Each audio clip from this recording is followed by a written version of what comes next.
പാലക്കാട് മലമ്പുഴയിൽ വിദ്യാർത്ഥിക്ക് മദ്യം നൽകി പീഡിപ്പിച്ച സംസ്കൃത അധ്യാപകൻ അനിലിനെതിരെ കൂടുതൽ പരാതികൾ. അധ്യാപകനെതിരെ 10 വിദ്യാർത്ഥികൾ കൂടി മൊഴി നൽകി. പീഡന വിവരം മറച്ചുവെച്ച അധ്യാപകരെ അന്വേഷണ സംഘം പ്രതി ചേർക്കും. പഴുതടച്ച അന്വേഷണമുണ്ടാകുമെന്ന് CWC ജില്ലാ ചെയർമാൻ M. സേതുമാധവൻ 24-നോട് പറഞ്ഞു. കേസ് അന്വേഷിക്കാൻ നിയോഗിച്ച വനിതാ പോലീസ് സംഘത്തിന് മുമ്പാകെയാണ് കുട്ടികളുടെ തുറന്നുപറച്ചിൽ. റിമാൻഡിൽ കഴിയുന്ന സംസ്കൃത അധ്യാപകൻ അനിൽ പലപ്പോഴായി പീഡിപ്പിച്ചു. നേരത്തെ 5 കുട്ടികളും സമാനമായി CWCക്ക് മുമ്പാകെ മൊഴി നൽകിയിരുന്നു.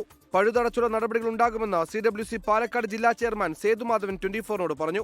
ഇതേ അധ്യാപകനെതിരെ വളരെ ഗൗരവ സ്വഭാവമുള്ള ചില കാര്യങ്ങൾ നമ്മളോട് പറയുകയുണ്ടായി. ഈ 5 കുട്ടികളുടെ പരാതിയിൽ കഴമ്പുണ്ട് എന്ന് കണ്ടതുകൊണ്ട് ഉടനടി അത് ഇന്നലെ തന്നെ പോലീസിന് കൈമാറുകയും പോലീസ് അതിലെ FIR ഫയൽ ചെയ്യുകയും ചെയ്തിട്ടുണ്ട്. പുതുതായി മൊഴി നൽകിയ വിദ്യാർത്ഥികളെ CWCയുടെ കൗൺസിലിംഗിന് വിധേയമാക്കിയ ശേഷം തുടർ നടപടികളിലേക്ക് കടക്കാനാണ് പോലീസ് തീരുമാനം.